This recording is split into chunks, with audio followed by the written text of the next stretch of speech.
Hey guys, and welcome back to the cookie jar. Today we are making the second cake recipe from the sugar cookie murder. It is called coffee cake. And the first thing to note is to preheat the oven to 350. And then it says, some coffee cake is more like sweetbread. Regina Todd's is really a cake. So the cookbook committee decided to put it in the cake section. So they have it split into 3 sections of ingredients. You've got your cake batter, your filling, and your crumb topping. For the batter, you're going to need 1 cup soft butter, 2 sticks, half a pound, 1 3/4 cup white sugar, 1 teaspoon of salt, 2 teaspoons of vanilla, 1.5 teaspoons of baking powder, 6 eggs, 3 cups flour, no need to sift. And then it's got the filling, which is 3 cups chopped fruit or crushed berries. The fruit can be fresh, frozen, or canned. If you choose to use drained canned fruit, make sure it's been canned in its own juice or in water. And then 1/3 cup of white sugar, 1/3 cup flour. Crumb topping is 1/2 cup of brown sugar, tightly packed, 1/3 cup of flour, and 1/4 cup of softened butter, 1/2 stick, it's 1/8 pound. And it says to grease the inside of a 9x13 rectangular cake pan, or spray it with nonstick spray. And then you're gonna mix up your batter, pour half of it in, half the fruit, half the batter, crumb topping, and then it's in the oven for 45 to 60 minutes. It says at the bottom of the recipe, Andrea, Bill, and Bill's father like this served warm, right from the pan. Regina likes it thoroughly cool. Regina told me that one time she wanted to make this coffee cake, but she didn't have anything in the pantry except a can of cherry pie filling. Instead of mixing the ingredients for the filling, she just dumped in the whole can of pie filling and it worked just fine. So, everything is laid out in the kitchen. Let's get in there and get started. Here is everything we are going to be using today. Okay, so the first thing we're doing is we're taking our cup of butter and our 1 3/4 cup of sugar, and we're going to get those creamed together. To this, we are adding the teaspoon of salt, the 2 teaspoons of vanilla,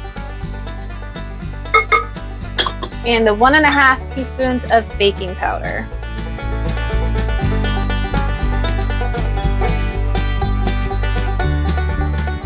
The next thing we're going to do is add in our 6 eggs, 1 at a time.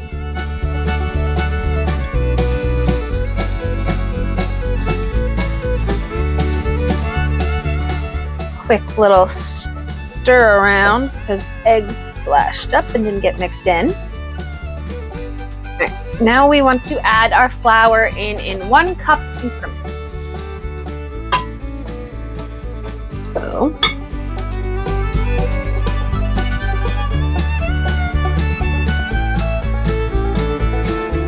So now we have our 9x13 pan, and it is sprayed with the non-stick spray. It says to spoon half of the batter in the cake pan, spread it out, and then leave the rest in the bowl for later. So, oy vey, how much is half? I'm not good with half. Enough to cover the bottom, maybe?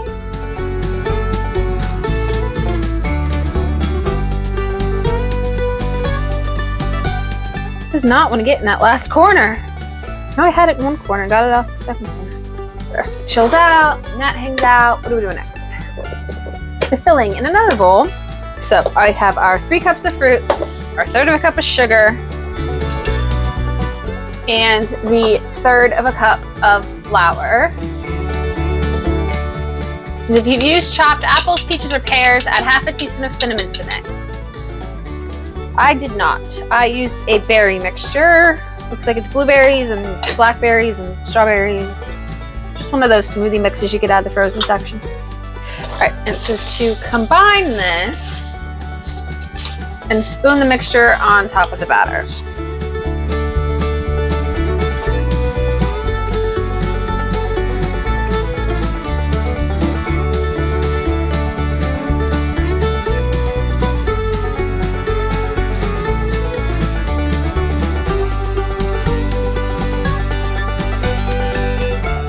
Drop spoonfuls of the remaining batter on top and spread it carefully with a rubber spatula.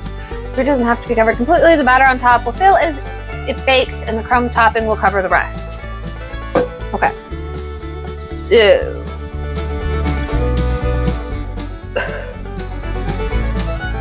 spread it out a little bit.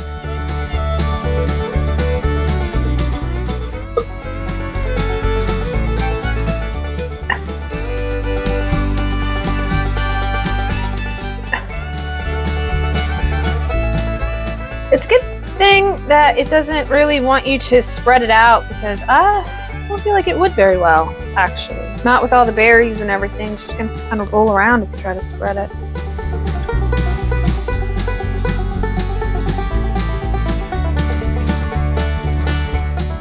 I'm just trying to pat and pull at the same time. Gotta get it spread out somewhat. Oh no, I've messed up. I've messed up.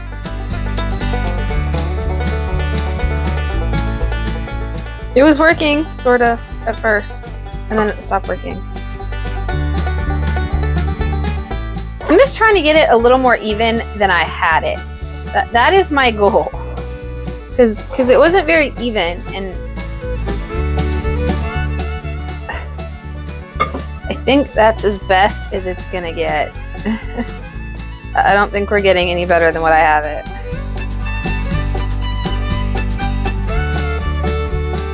Alright, so moving on. The last thing we are doing is the crumb topping, which is mix a half a cup of the brown sugar, the packed brown sugar, a third of a cup of flour. It was a little mixed up. Okay, and now we're adding in the quarter cup of butter, 4 tablespoons. You can also do this in a food processor with chilled butter in a steel blade. Now, the last time we had to make a topping like this, it was a disaster. But this is thankfully in a bowl, or a pan. There's nowhere really for it to overfill to. That is my hoping saving grace for this project. Again, same thing as last time.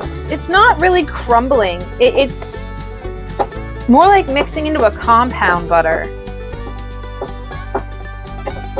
I don't know, maybe I'm doing this wrong. Maybe one of these times I need to put it in the food processor just to see what happens. Sprinkle the crumb topping over the pan as evenly as possible.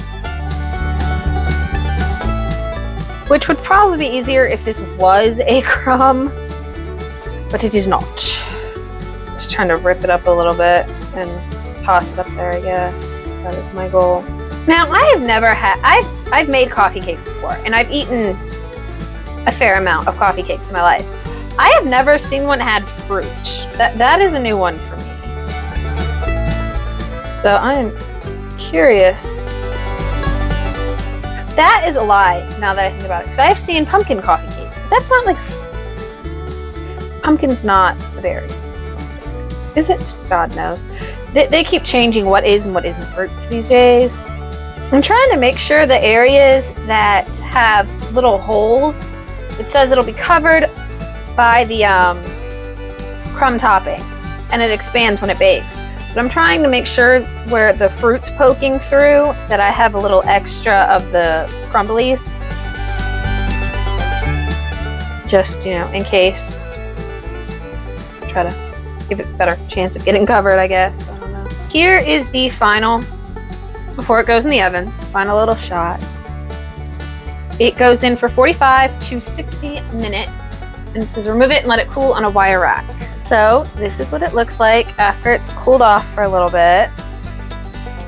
Some of the fruit bubbles came through in a couple of places. Take a piece out, and just the line of fruit is pretty cool looking, I think.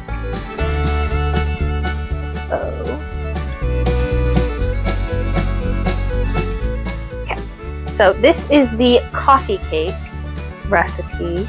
It's got a very hard, crunchy top to it.